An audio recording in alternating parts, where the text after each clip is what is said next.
You're listening to the Rite Retirement Show. The 70% of people out there listening to the show today are going to need some level of care. It doesn't necessarily mean that 70% are going to end up in a nursing home, but 70% of people will need some assistance out there. The biggest fear is running out of money for the retiree, but what we see is not enough people spend enough of their money. Cris prides himself in what matters to you. This is the Rite Retirement Show. Hi there. I am Luann Fulmer. Thank you so much for tuning into our show today. I am here with certified financial planners and financial advisors Cris Wallace and Graham Bauer, who are going to walk us through some more key things you need to consider in retirement. Cris is president at WG Financial Group, and Graham is also an enrolled agent there at the firm. Both here because they want to help you plan, retire, and play. That's the whole point of retirement, right? If you have questions about anything we bring up today, you can call or text the word VISIT 256-937-2010. Again, 256-937-2010. You can get the complimentary discovery session. You'll hear us talk about that. And remember, you can always stay connected throughout the week by following us on Facebook. Just search for name of the company, WG Financial Group 256. And this show, the Rite Retirement Show, you can catch anywhere you get your podcasts, Spotify, Apple Podcasts, or at WGFinancialGroup.com. And Cris and Graham, so excited to be here with you both today. Yeah, glad to be here with you as well, Luann. Sorry about last week. We know. had a board that just died, and then it undied. And it undied because we're back to life. Yeah. Because we're using it. We just decided to try it. You guys said give it one more try before your new stuff gets there. Yep. And I talked to the board this morning, and I was just like, board, we need this. This is your last day. I need you to go out a winner. Oh, see? On top. And it's Yeah, worked. this is like the Jordan flu game for the board. Yeah. It's sick. It's not feeling 100%, but hopefully, I don't speak too soon because last week we got like 20 minutes in before it you're died right. on us. So For sure. Gosh, okay. How aggravating that was, but we're here. It was aggravating, yeah. But we are here. We're using this equipment. Let's hope it holds out for us. Yeah, One last time. Mhm. But before we get to some more things we need to consider in retirement, which is our topic today, I do want to get to your guys' real talk from Facebook, and you have something really good for us about the rule of 55. Yes, we do. The rule of 55. So everybody, I think, listening probably knows this. It's easy to find online, and there's been a lot of social media posts about it. But the rule of 55 is where you can take out of your employer plan if you separate from service in the year that you turn 55. So remember, the IRS looks at everybody's birthday as 12/31. So in the year that you turn 55, if you separate from an employer, and let's say, for example, you have a 401k, you can pull out of that 401k without the 10% tax penalty. Now, if you move that 401k to an IRA, the rule of 55 is gone and you can't use it anymore. So Graham came in today and we were just kind of talking back and forth. One of the things that needs to be considered when planning to use the rule of 55. And we've done this before. We've worked with clients who've come in, or prospects have come in and they become clients, and we will purposely leave some back in the 401k because they might need that to take a withdrawal against. But one of the things you want to make sure of is that your 401k plan document allows for multiple withdrawals, because one of the worst things you want to do is plan on retiring a little bit early. You're going to use the rule of 55, and then all of a sudden you can't make multiple withdrawals out of that 401k because the plan document says you can only make one or two withdrawals, and then you must move the 401k. So I guess the message here is I see a lot of this on social media, and they never talk about the plan document, like ever. They just talk about the rule of 55 being something really cool and the greatest thing ever. And it's a nice perk, don't get me wrong.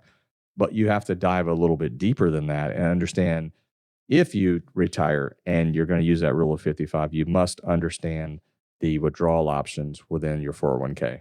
yeah, and I think that is a really key part of it, because especially nowadays, there is a lot of movements built around the idea of, if you hear the FIRE movement out there, or Coast Fire, there's all these different ones of people trying to retire a little bit earlier. And on the surface, that is a great thing. And if you, have purpose outside of work, things you want to do, family you want to spend time with, I'm all for that if it works financially.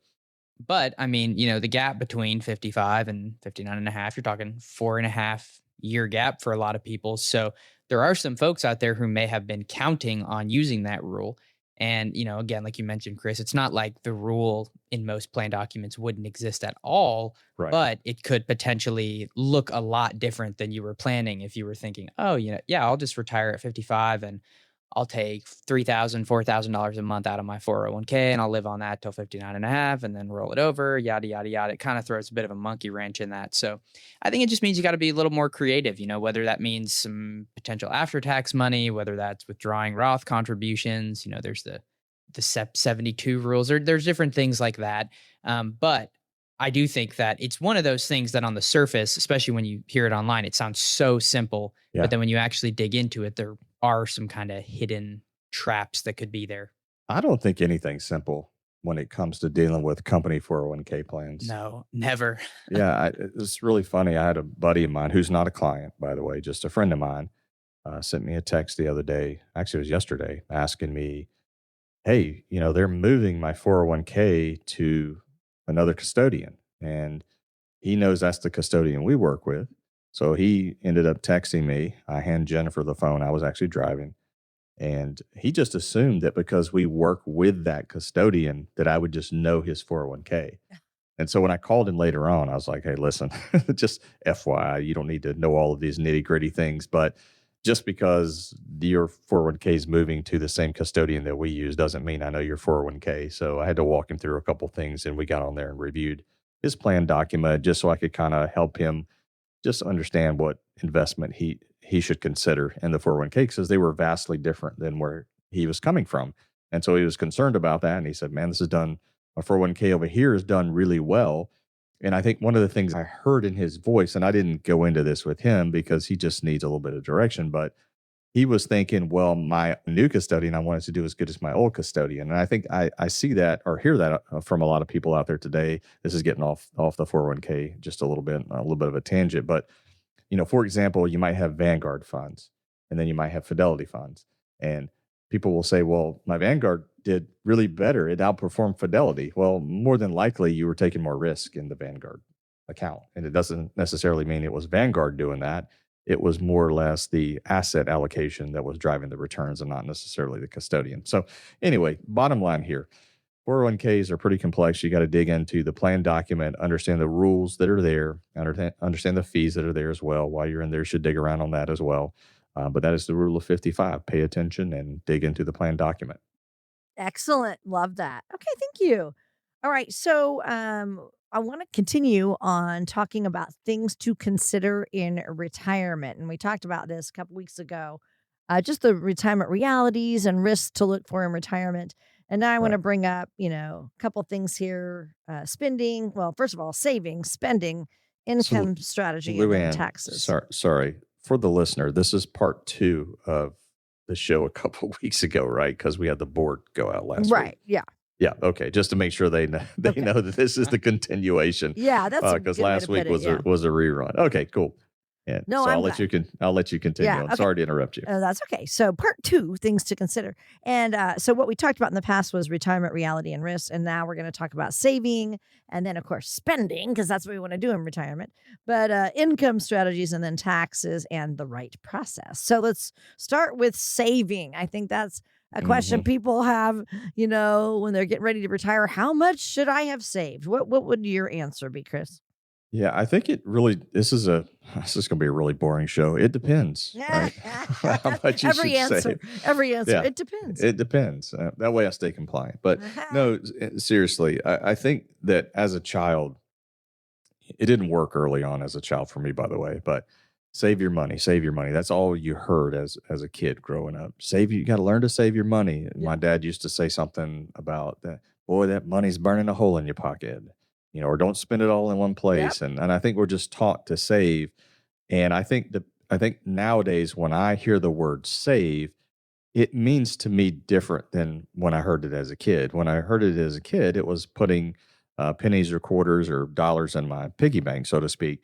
But nowadays, when I hear people say, well, how much should I save? It's really, how much should I have invested towards my retirement plan is kind of the way my mind looks at it. And I do think that there's a transition period that some people early in life miss. And I think this starts as early as being a teenager. I think you have to learn to save, but then there's a transition point where you have to learn to invest the excess. So how much should somebody save for retirement would probably really be dependent on how old you are. So what we usually tell our younger clients is, like my kids, and we have a few young clients, but not many. Most are pre-retiree, retiree. But we tell them you should be saving, roughly 15% of your income towards your retirement. Now that number changes, and it can change dramatically depending on how old you are, how much money you make, how much you're planning on spending in retirement. So I think you have to consider a lot of factors. I mean, obviously, if you haven't saved anything and you're just now saving $1 towards retirement, it ain't 15%. It's a lot more than 15% at 50 years old. And so I think it just depends on several factors. But one of the biggest things you want to look at is the actual income need. So whatever your income need is, or whatever your expenses are, that's going to be, so to speak, going out the door, then you can start to kind of back figure in what you should have saved for retirement. I don't think it's a good idea to use numbers like, oh, you need $1 million saved, because I can promise you $1 million ain't enough for some families. And in some families, it's plenty. And I Right. think it really varies. So look at your income replacement, how much income you're going to need, because that's going to pay your expenses in retirement. And then you can really start to back into what you actually should be saving to get towards that goal. And if you're not going to make it, then you have to start looking at other things. Are there expenses you can cut? And do I need to sell something, or do we need to downsize? I say that downsize today now for a house, and it's like you can sell your current house and you have to buy something smaller and it's still the same It's price. or more. Yeah, or more. Yeah, exactly. Exactly. So it just, like I said, it's a depends answer. I don't want to be evasive with a question, but I think it depends on a lot of different things here. And I think that number gets, fortunately, gets a little clearer the closer you get to retirement It too. does. And that's the unfortunate thing, because if you knew exactly what it was going to be when you were 20 or 30 or even 40, you could have a pretty good idea of it. But there are so many things that change lifestyle over time. Like, I think I see videos online every now and then, and I think that I'll preface this with, I think this is a great way just to start thinking about it. But I'll tell you why I think it's kind of incomplete, with people saying, okay, you want to retire at, let's say 60, and you're spending $80,000 a year today. You need to have $2 million saved by the time you're 60. Like, here's how you back into that, what you need monthly. And on the surface, I think that's a good exercise, especially as a young person, to do, and to just see, okay, if I put away $300 a month, $500 a month, $1,000 a month, whatever, this is how much I'll likely have with compounding growth. But as most of the listeners know who are a bit older, that changes so much over time. Watch it, Graham. I'm in that crowd. Well, hey, it's changing positively for you in a lot of ways now, because you're in the back end. Because the early end, your expenses and your lifestyle might be a little bit less when you're starting your career, trying to save up for first home, getting married for the first time, any of those types of things. But then, as people know, you have kids. A lot of times they have college expenses. Your lifestyle adjusts as your income adjusts. I mean, that's just a fact. If you're spending $60,000 a year today and you make $75,000, if you start making $150,000, you're probably going to spend more than $60,000. Great if you don't, but most people do. Yeah. And so all of those numbers tend to be moving targets. And then on the back end, the kids graduate, college gets paid off, people get married, and that payroll starts to get a little bit lower again. Maybe your house gets paid off. You're debt free, you're making more than you have. So it's such a moving target that I don't think you can really nail down exactly what that number is until you're probably within a couple years of retirement. And even then, things can change. I mean, the market can go on a tear. There can be a crash. So I think the bigger thing is trying to get to a baseline of saying, okay, this is where we want to be 5 to 10 years from now, and adjusting it as needed. And I don't think that if your margin for retiring is $100 a month, like if that's going to be the make or break spending, maybe you shouldn't be retiring just yet. So usually when you're really prepared and getting closer, there is a little bit of margin. If that number is $500 a month or $1,000 a month more than you think it is, that should still work if you're going to retire. Because the reality is we always kind of underestimate our lifestyle to some extent or another. Yeah, I think the message here is start early. At the end of the day, if you can't really plug a number into what you're asking here, then just start early, establish that behavior, start to develop those investing habits, savings and investing towards retirement. And here's the worst thing that can happen. You got to retire early. Man, that's a bummer. That's a bummer. So I think that's the message right now, because I agree with Graham. We even talk about that on the Monte Carlo. When we run Monte Carlo simulations, that fan can get awfully wide. And the closer in you get to those dates, you start to have a little bit more clarity. Like if you're running a Monte Carlo on a 30-year time horizon, it gives you a wide range of outcomes. But as you creep a little closer, that becomes a little bit more clear as to, what you're looking at in that Monte Carlo as the years creep by. Yeah, exactly. And then like we're talking about, I think the second part of starting early is just reviewing it often as well, not every day or every month, but every year probably is good, especially the closer you are, if not every couple of years. And, I'll mention a good example of this. We have a couple that I work with, that's actually just recently, one of them's retired. The other one's going to be retiring soon. And when they started working with us, they've been clients for a while. They were on track to retire at their specific date, but, they had kind of gotten a later start to saving because they had kids and they had to move around and different things. Life happens to people. And over the years, in those reviews, once we got to the time where they were actually retiring, their total portfolio was about 3 times the size that it was when they started. And I'm not saying that's not all just performance, that's contributions and interest. And a lot of contributions. So a lot of people, heck, the kids graduate, expenses drop, you pay off your house, and now your portfolio is a lot bigger than you thought it would be. Your expenses are a lot lower, and you might be in a much better situation than you thought. But people like that are never upset that they maybe saved a little more than they thought they actually needed. Yeah. And overcompensated, because it just means they get a more luxurious, or maybe luxurious isn't the right word, a more comfortable retirement. Potentially, yeah. Yeah, potentially. Yeah. Yeah. Oh, that's so funny. Well, okay. So, with my husband and I, we kind of got a late start in saving because with the kids in club soccer, Haley was in dance, my son Dylan was in club soccer. Wow, we were spending all our money. And then we had that big house, right? And we just didn't have any money to save. We just didn't. So what happens if you get smart finally and realize, whoa, retirement's coming? We better start saving. Well, let's talk about you for a second. Tell us how you felt when you saw the finish line kind of coming pretty fast. I was like, we have been so stupid. Well, We have missed out on, So we all have kids, and we know those little rugrats. They grow up to be wonderful children, Yeah. grown children. They can be expensive. They and are that's what happened. It wasn't that you were stupid or anything like we that. just didn't. We were, okay. So we were just like, retirement's, it's a long time away. So It's we far were off, spending right. it. Yeah, we were just spending it. All of a sudden, we're in our 50s going, uh-oh. Yeah. We see it now, and we're like, we got to change. And that's when we downsized, and we went into a very affordable home now. Okay. And so then we just started that, and we did start saving. But So you downsized. we downsized. Yeah. Savings became a priority, I would assume. Big time. Yeah. Right. Mm-hmm. And now instead of a 4 priority, it's now a 10 priority. Right. Did you guys increase your contributions towards your retirement?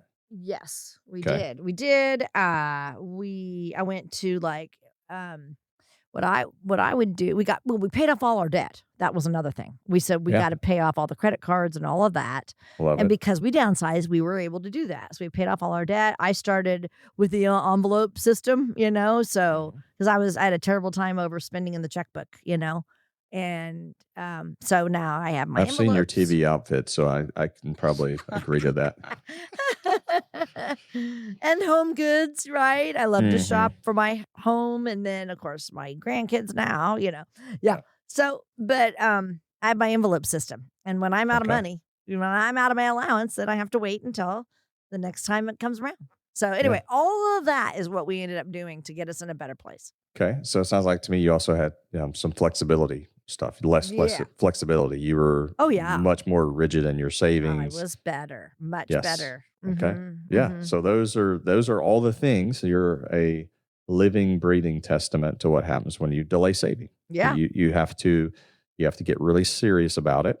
You have to look at potentially higher contributions. You have less flexibility because now you're trying to get to that end point that Graham was talking about when things Yeah. become a little bit more clear. Yeah. And Lou and myself, I'm also a late saver. And literally the exact words I told Jennifer was, there are no more stupid decisions. Yeah. See, We only you make, guys, you said it too. yes, we did. But I said, we're going to make calculated decisions on things we're going to spend money on. If we buy a home, we're going to think about that and understand the ramifications if we buy another home. Helping the kids. I think some parents out there today still kind of help the kids, so we wanted to leave some buffer room for that. But our decisions now are not just do it; it's think about it, analyze it, and then does it make sense? And if it does, then we do it. Right. And because of that, like you, have been able to pay off some debt Mhm. and get into a normal saving and investing routine that is going to get us there. Now, I'm not retiring anytime soon. So those Right, of you who yeah. are listening to the show, I'm not saying that I'm retiring anytime soon. I'm only 53. I got a long way to go. Yes. But I have a clear path now, and I think you do as well. Yeah, I do.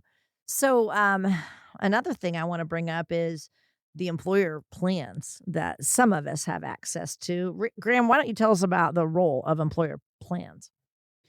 I think the primary role of the employer plan should be looked at as one of your most essential accumulation vehicles. While you're working, we are big proponents of employer plans while you're working. I know Chris always says, and I'd say the same thing. One thing that people thank us for sometimes, and post retirement, is, hey, we appreciate you encouraging us to save more in our employer plans, because that's a big thing that we're a proponent of. That if you're able to getting those accounts maxed out, whether it's your 401k, 403b, 457, TSP, whatever it is. And a lot of that has to do with, one, I think that anything going payroll deduct is one of the easiest ways to save. Anything going payroll deduct that gets automatically invested. And that is the absolute best thing about most 401k plans, all those types of employer plans, is that every other week, the money never hits your bank. You never see it. It goes straight into your account and it's automatically invested in the investments you choose.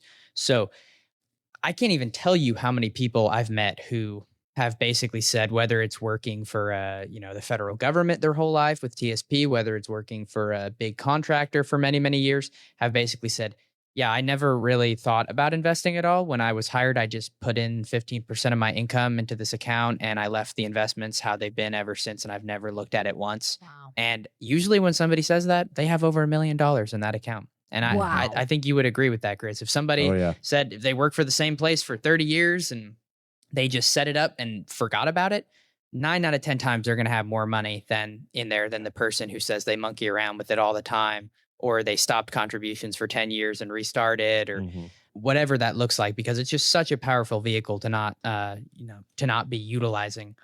You also receive, matching from your company, which is super powerful as well. That if you're, say your match is 5%, if you're putting in 5%, your company puts in another 5%. And now you're really getting 10% a year into there, which even just kind of increases the compounding, and just the fact that you can put a lot of money into those plans. Everybody always talks about the Roth IRAs, and I'm a big fan of the Roth IRAs. If you can do them, you should, but you can only do $7,500 a person under age 50 this year. So, if you're a high income earner, you probably need ways to defer more income, save more income, whether that's pre-tax or Roth, in, other types of vehicles. So I think that employer plans, that is where they absolutely flourish. Now, what they're not created to do is be great disbursement vehicles, be great retirement vehicles after you're done accumulating. Right. Because what they are set up to do is kind of just set it and forget it. Pick a fund, put X amount of dollars in every month, and that's it. You don't really need much else. Once you retire, now there's a whole lot more stuff to think about. when should I be taking distributions? How much can I take? Should I be converting money? How should my investments change? What happens if you call and ask that advice? Well, first of all, I'll just bring this up. We had to delay our leadership call this morning because one person on our team, Jets, who does a lot of our rollover calls and calls to plan custodians with clients, spent 2.5 hours trying to get to a human with a certain 401k plan provider that will not be named. So first of all, you might sit on the phone for an hour or an hour and a half trying to get to somebody. And once you do, they will usually either say, we can't give you any advice about that, or recommend that you go talk to one of their advisors. And that's going to be a whole nother thing. But they're not going to tell you the answer. If you say, hey, you call them up and you wait on the phone for 45 minutes and say, hey, I just kind of left it in this S&P fund. Is that still good? Do I need to move it? They're going to say, I don't know. Good luck. Talk to an advisor about it. Yeah. Oh my gosh. Go ask AI. Oh yeah. That's you're not talking to a person there either. You're talking to AI. Yeah. I think people, when we're talking about being on the phone and trying to get through to somebody, number one, I think people thrive off community. I think we were designed by God to be in community. Same. And when you're dealing with someone over the phone, I just think it's harder in general because you're not there to be able to look them in the face and have that sit down conversation. Now, if you're working with somebody and you move out of state and you've already established that relationship, well, that's a whole nother ball game. Yeah. But back to the point of this 401k, I think they're accumulation machines. I love them. I love 401k plans because Graham noted you can put a lot of money into them, and it really helps people really amplify their retirement. And as Graham kind of noted, we had somebody tell us one time that 401ks and TSPs and things like that, they're a good holder of the money, but they're a very poor retirement planning company because they can't really give you any advice or anything like that. So if you're calling, asking, Roth conversion questions, or should I take out this amount of money and how much should I withhold in taxes? And good luck, because they're not going to be able to give you any of that advice. And I think this is where establishing a relationship with a firm or individual or several individuals to really help guide you on what is best for you in retirement. Because, man, I cannot tell you how many times I've sat down with somebody that's highly intelligent and the avenue that they were headed down was just wrong. And it's not that they're dumb or, we used the word stupid on here a couple times. It's none of that. It's just that in their mind, they were so zoned in on doing that because they had read it online and it wasn't their type of situation. And so they wanted to do this strategy, and it's just wrong. It was going to cost them more in taxes. I've seen it happen time and time again. So I think whether it's us or somebody else, we don't care. We just want our listeners to find somebody that they can trust, they can sit down with, and have a reasonable conversation about how to withdraw funds out of their retirement accounts, how to build their income plans, how to do that in a tax efficient manner. And that's what we're here for. So if you want to give us a call, you can set up your discovery session by calling 256-937-2010. The number again is 256-937-2010. If you're catching the show on the way to church, as I always say, or maybe you're just out going to get breakfast on a Sunday morning, you're catching the 30-minute show. You can always catch the whole hour if you just hop out to Apple Podcast platform or the Spotify platform. You can also hear the whole show there. We've got a lot more to get into about things to consider in retirement in the second half of the show. Dreaming up your ideal retirement? It starts with a solid plan tailored to your unique goals. Set aside uncertainty by arranging a friendly, informative session with Cris Wallace. Just text VISIT to 256-937-2010. That's text VISIT to 256-937-2010. Begin charting your course with confidence. Are you a federal employee feeling pressure from the early retirement offers like VERA, VSIP, or the Deferred Resignation Program? Recent government initiatives have introduced significant changes to federal retirement programs, making employees feel pressured to consider early retirement or face potential layoffs. At WG Financial Group, we help guide federal employees through these uncertain times. Our team understands the complex federal retirement systems and can help you make informed decisions. Call 256-937-2010 to schedule your complimentary discovery session with us today. We'll help you assess your options and create a personalized retirement plan to help you feel more confident. Visit WGFinancialGroup.com or call 256-937-2010 to book your session. Firm is not affiliated with the U.S. government. Investment advisory services offered through AE Wealth Management, LLC, an SEC registered investment advisor. Would you rather pay more or less in taxes? If you want to pay more, don't do anything. If you want to pay less, talk to Cris Wallace to see what's possible for you. Just text VISIT to 256-937-2010. Again, text VISIT to 256-937-2010. This is the Rite Retirement Show. I'm Luann Fulmer here with Cris Wallace and Graham Bauer, both of WG Financial Group, where Cris is president there, and of course, both are financial advisors. And so I just love, what we're doing today, things you need to consider in retirement. There's a lot, okay? There's a lot. And we just went through saving, okay? That's very, very important. Kind of the first question people ask as they head into retirement is, have I saved enough? But the next question, once you're in retirement, now you're spending money from all that money you've saved. Cris, how does spending change in retirement? Well, number one, it just feels different. I mean, we've talked about it tons of times on the show about just going from saving to spending is just a change that is difficult psychologically for a lot of people. But you would say typically what we see, I've seen it in my own family, my dad, my stepmom, and really my grandparents as well. Usually spending will decline over time. So as we age and we get into our 80s during those what we call no-go years, your spending is probably going to decline. You're just not going to feel like going all the places that you did when you were 60. So we always encourage our clients to go out and play early. And the go-go years, when you're young and healthy and able to move around, go spend as much as you can, early on in retirement, because your spending is probably going to decline over time. But at the same time, your health care is probably going to continue to rise. Number one, costs continue to go up in general. And just as we age, our bodies tend to break down and they require more care. And you're probably going to go to the doctor probably more often than you did when you're in your 50s or 60s. So your healthcare cost is actually going to rise. We would say also to keep in mind, as I kind of noted a few minutes ago, that your spending early in retirement is probably going to be higher. I would plan on that, and I would build things into your retirement plan to where you can spend more money early on to make those memories, get out there and do those things while you feel like it. But just keep in mind that you probably won't spend that same rate in your 80s, and the healthcare is going to continue to rise. Okay. Yeah, I love that. I'm seeing that already with my poor sister. Her spending, she used to spend money, like me, and shopped and all that. And then now she's basically homebound. So yeah, she doesn't spend hardly any money anymore. And she's very young still, but that has certainly changed for them. I do plan to spend a lot of money when I first retire, which isn't for a while anyway. So I will tell you that too, Cris. I'm hoping we get to travel and do some fun things like that. Awesome. Spend money early. But Graham, let's get into why is spending volatile. Tell us about that.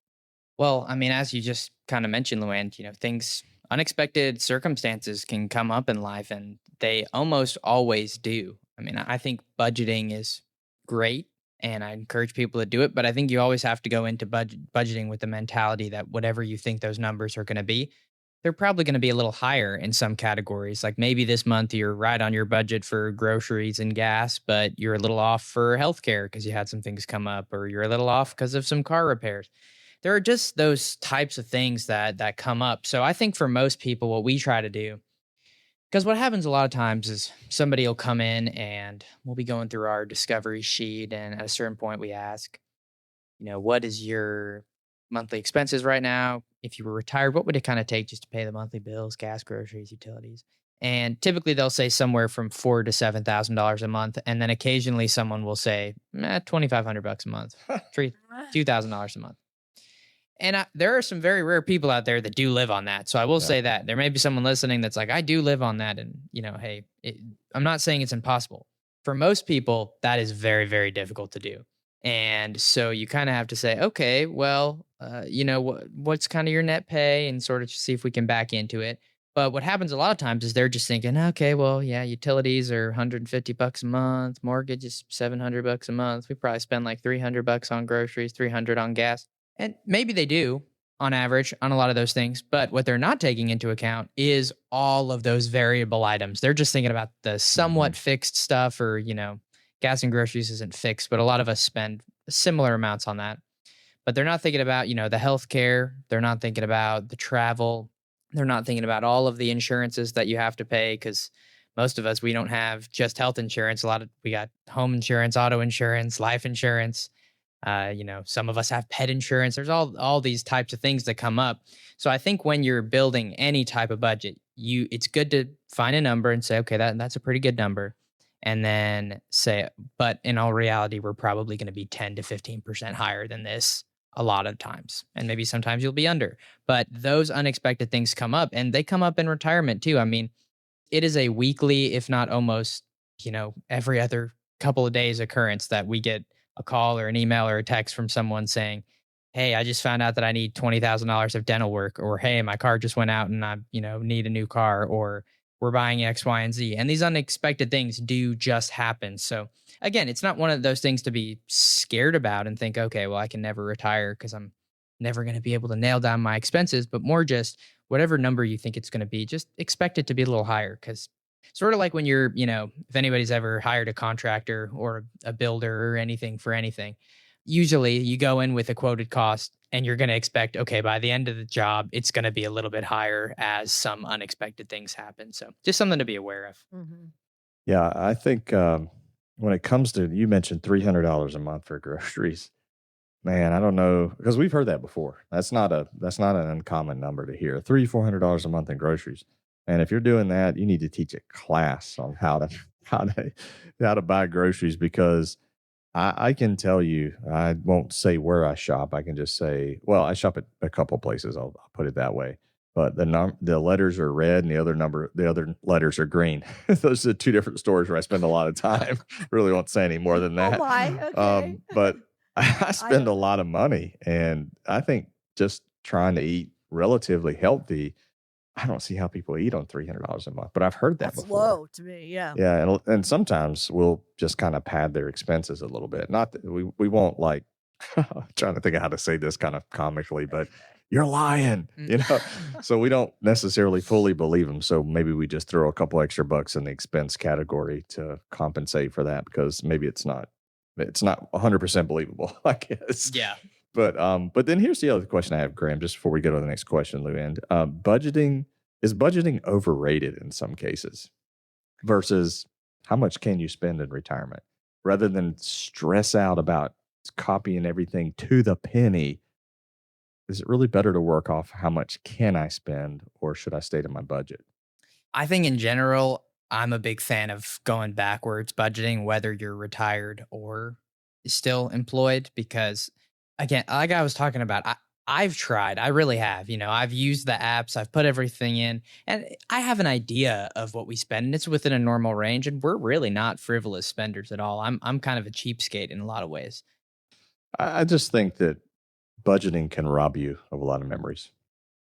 That's what I think. Oh, yeah. I think even while you're, saving and investing for retirement, that you can be so budget conscious that you overlook spending a few extra dollars to make a memory with your kids or with your family members.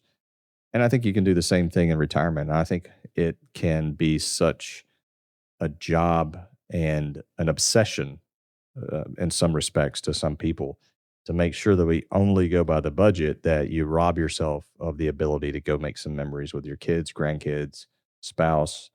And I'm not at all saying go out there and just spend every dime you have without looking at it. But I like understanding how much can I spend versus I'm only going to spend this much, because for some people it becomes so much of an obsession that you don't spend anything. And then what will end up happening is you'll wake up at age 82 and you'll look back and you'll go, man, I should have done some of those things that I really wanted to do. and your life's almost over at that point and you've robbed yourself. So just kind of keep that in mind. Just work with somebody who can help you understand what you can spend.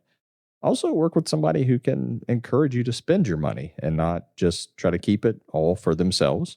I'm talking about advisors, but encourage you to take the distributions and go make those memories, go out and play, as we like to call it. Yes, go out and play. We want you to play in retirement. Plan first, though, and then retire and play. Yes, plan. Yeah, that's why plan, retire, first. play. Yeah, Exactly, exactly. Okay, I want to get into something that you've listed here as income replacement. What is that, Cris? Yeah, so it's basically when you have a job, obviously that's your income, and when you stop working, that income stops, and you have to replace that income. And I think what we try to do is really look at everybody's situation is look at your net income. That's one way to do it. Take a look if you're netting out say $6,000 a month, and that's what you're living a pretty healthy lifestyle on. Then try to recreate that, because usually not 100% of your total job income is needed. You got to think that when you stop working, you're going to stop paying the employment tax, the FICA tax there. You're probably going to drop down in federal taxes a little bit. And if you're maxing out a 401k, whether that's 10, 15, 20% of your income, that's going away. So a number, if you just wanted to use a ballpark number, like 80% of income is a good number, or just try to replace what you're currently living off of as net income. Now, if you're netting out, I don't know, $10,000 a month and you're saving four of that, well, then try to work off the 6,000 since you're saving, since you're netting 10, saving four, work off the 6,000 number. But that's income replacement is the ability to just replace what you're currently making to support your current level of lifestyle without dropping down and having to eat TV dinners, as I call it, and just build a plan that'll allow you to do that. Okay, very good. Love that. Now, what about Graham? Let's talk about how retirees adjust spending once they're in retirement. It can really go either way, to be honest with you. I'll bring up the example of the couple I was talking about earlier in the show, I think in the first half, that, over the course of the last 7 or 8 years has really boosted their retirement savings from where they were 7 or 8 years ago. Somebody who is in that situation has probably not been spending the majority of their income. And I think that the one thing, we've talked about this a lot recently, that you have to think about is, you might make $120,000 or $150,000 during your peak earning years today, but are you spending $150,000 a year, $120,000 a year? Well, you can't be spending $150,000 because FICA tax and federal tax and state tax come off of that. So you're already not spending that much. Are you making 401k contributions? What are you paying for your health insurance? Do you have employer life insurance? Like, what other benefits come out of there?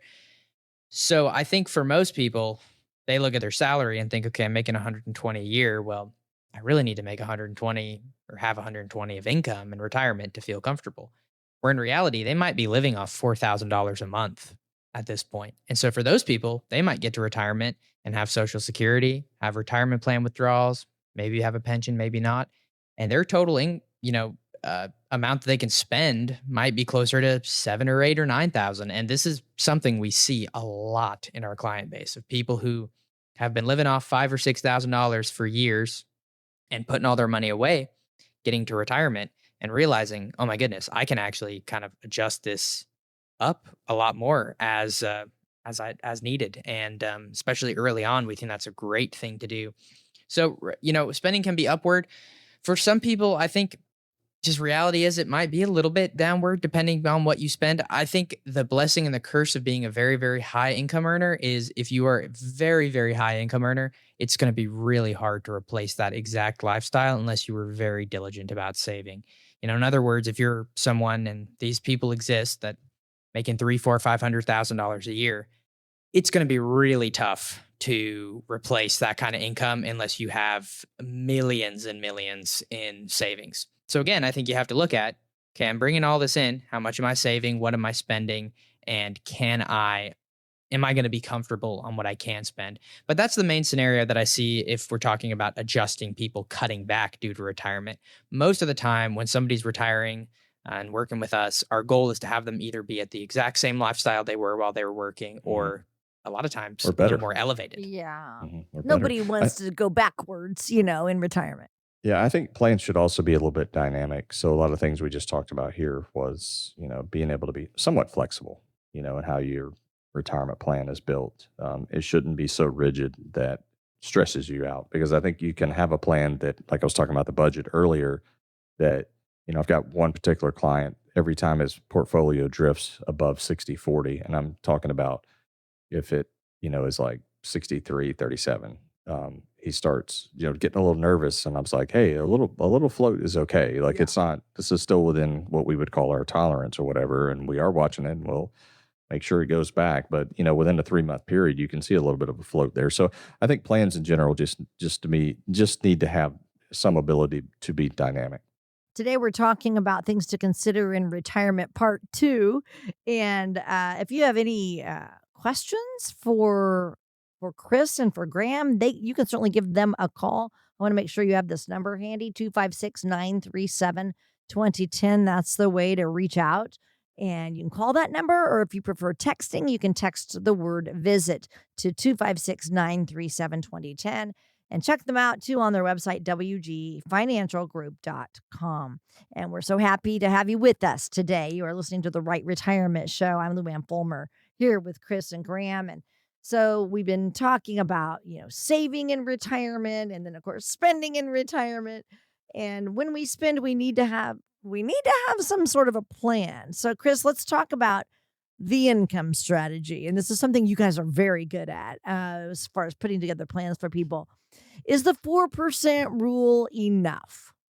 No, because I don't think people understand it, to be honest with you. It requires a lot of what we just talked about being dynamic. And a lot of people don't understand that. A lot of people just think, well, I'm going to pull 4% of my starting balance forever. And that's really not the case. I was just looking at some data here that Morningstar has run different retirement or withdrawal rate studies through the years. And in 2021, it was 3.3. 2022, it was 3.8. And in 2023, it was actually 4%.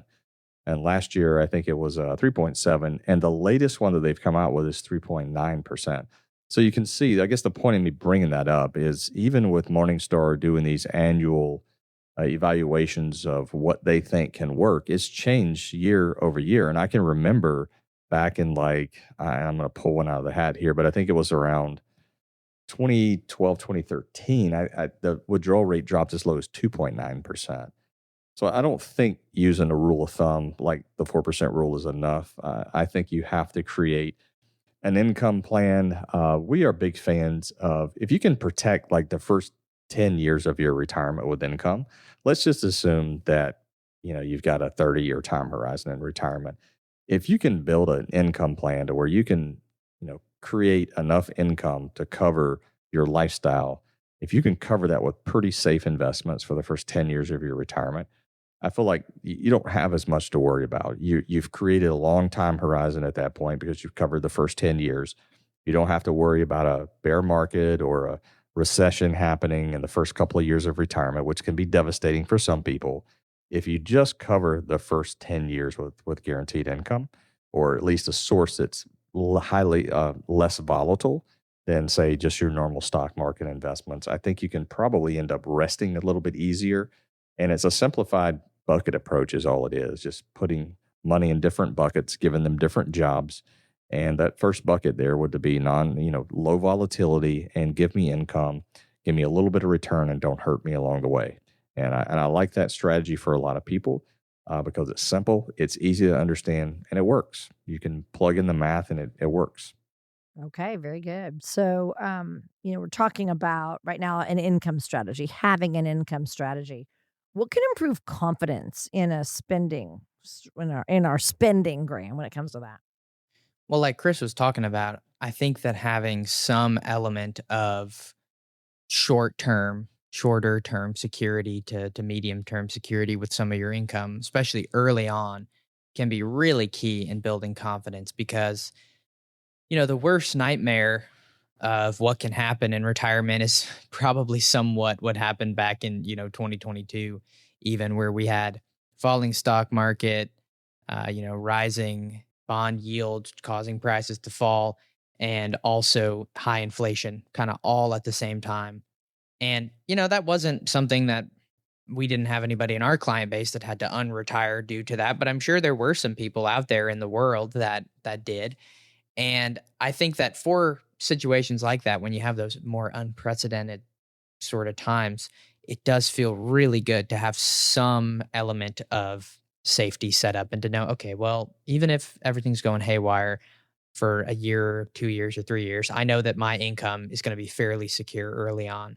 And there's a few different ways to do that. And I think also, it plays back into just your guaranteed income in general. And, when you take Social Security, we talk about this a lot, but I think the more Social Security income that you have, the more confident you're going to feel too, because that's a, guaranteed income source that gets an inflation adjustment every year that, the higher amount passes along to the surviving spouse. So there's a lot of elements of there that I think help out. And these all just kind of tie into generally just planning and looking at this and saying, okay, we have a strategy. I know what we're doing for the next year, for the next 3 years, the next 5 years into retirement, and not flying blind. Because the one thing that, you're never going to be able to control is you're never going to be able to know the future and know exactly what's going to happen, what the market's going to do, where bond yields are going to go, what inflation is going to be like, how's the economy going to be. You can't ever predict that stuff 100%. But the more guarantees that you have and the more, relative safety you have in the areas where you need it, I think that all ties into the overall planning and makes people a lot more confident on the front end. I mean, there's been studies out there too. I mean, if you just look at what I was talking about earlier about having the first 10 years protected with some pretty low volatility, income, the Employee Benefit Research Institute actually showed that retirees with guaranteed income streams are vastly more likely to be highly satisfied with their retirement.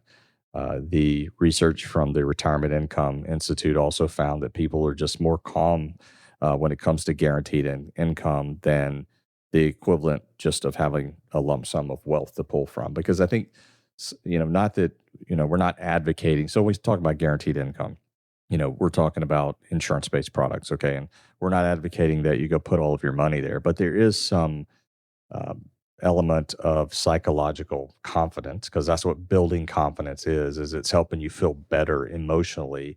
But there is some research out there, and it's proven here that if you have a little bit more of that income guaranteed, then confidence tends to go up a little bit. You just feel a little bit better. But and the reason for that is probably because that's how you feel about your job and your paycheck. Your paycheck, for all intents and purposes, is a guaranteed income check. And while you're working, you don't really ever worry about it. You're going to get paid every 2 weeks or every month or every week because you're going in, you're doing a job. Well, in retirement, if you can have some of that paycheck just showing up on a regular basis, then you tend to not worry as much. And you can kind of let your market investments, be more long-term and create that longer time horizon, which we've talked about a number of times on the show before. Yeah, I mean, I think like I said before, just building those guarantees, whether that looks like a vehicle, like some type of insurance product, or just increasing what your Social Security draw is, you're maximizing your pension, whatever that looks like, just builds confidence because it feels the most like when you were working. I mean, when you're working, we all know that our paycheck isn't necessarily guaranteed. We can always get fired, get laid off. Company can, go bankrupt, whatever. But you don't really think about that a whole lot unless there's a reason to think that there's going to be layoffs or anything like that's happening. Most people are just collecting a paycheck and saying, okay, this is what I have to live off of, and I can kind of plan my life around this. And it's obviously a lot harder to do that in retirement. So again, I think just the more you can make it feel like that, the more comfortable you're going to be, even just down to, how do you get your distributions? Did you used to get paid every week, every other week, or every week? Maybe you should just keep taking distributions like that. It kind of feels like you're still working. Did you get paid once a month? Maybe do it like that. So there are different ways to do it. But I think for anybody, no matter how, relatively safe you feel like you are, there's going to be some uncertainty and some fear early on. And you just kind of have to be okay with the fact that that's going to be there, and it's going to take you a little while to get into the rhythm. But once people do, I think there's no looking back for most folks. Yeah, I agree. And then finally, in our things to consider in retirement, of course, we have to consider taxes. And Chris, you always talk about this. Why tax diversification?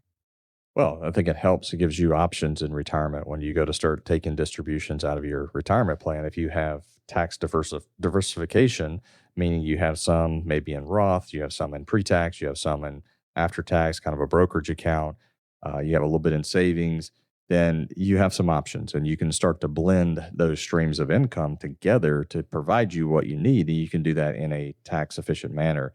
I think that what's happened here in America, and I'm guilty of this too, Luann. Like right now, I've done mostly all pre-tax in my retirement, and I think what happened early on is people didn't trust what this quote unquote Roth IRA thing was, and they didn't put into Roth. And frankly, the Roth IRA was around long before the Roth 401k was, and when it was introduced inside the employer plans, I think people were real skeptical of that. And the same thing's now happening to the HSA. People are starting to realize, well, it's not so bad. Maybe I should have been looking at this years and years ago. But now all of a sudden, you've got all of this money in pre-tax status, and now you got to start pulling it out. And if you don't pull it out, then what happens is you're going to have an RMD due at 73 or 75, and your tax bill is probably going to go up at that time. You're probably going to jump up into the next bracket. So having that tax diversification is kind of nice. It just helps you be able to pull things out efficiently. If you have different buckets, then like I was giving you an example earlier, I'm all pre-tax. So I know anything, at least today, if I don't change my ways, then everything I pull out in retirement is going to be taxed at ordinary income tax rates, or at least subject to it. So having that tax diversification helps. And this is part of our process. I mean, Luann, even though I'm not a CPA, I can't give you tax advice, and I don't. But what I can tell you is we can build tax efficient strategies with some of the things that we use at the office to take a look at how your retirement income is going to play out, what it's going to look like potentially in terms of taxes. And then you can take that information to your CPA and have him or her verify that. But ultimately, we look at everything through a tax lens first. And we first check and see, okay, what are the tax implications of doing this? Now, at the same time, we're also not going to just not go make a memory because it might cost you a little bit more in tax. Sometimes the tax is worth the memory. And I think this is where people get hung up, is they don't want to do something because they may go through an IRMA threshold, or they may pay a little bit more in federal tax, and taxes are bad. And yeah, I don't like them either. It doesn't necessarily mean they're bad. We can both agree that we don't like them, but to sit on money that you need to be trying to figure out how to spend or make a memory with, sometimes it's worth paying the tax. But just rest assured, when people come into the office, we're definitely going to look at the tax side of things pretty heavily on our report card. I think is the largest section on our report card. It is also the largest section that we see a lot of red because people don't understand the tax code in general, and they're typically doing things less efficiently than they could. So if you'd like to come in and sit down with us and go through a discovery process and maybe get a copy of a report card, you can see for yourself how your family scores out. You can do that by giving us a call at 256-937-2010. Again, the number is 256-937-2010.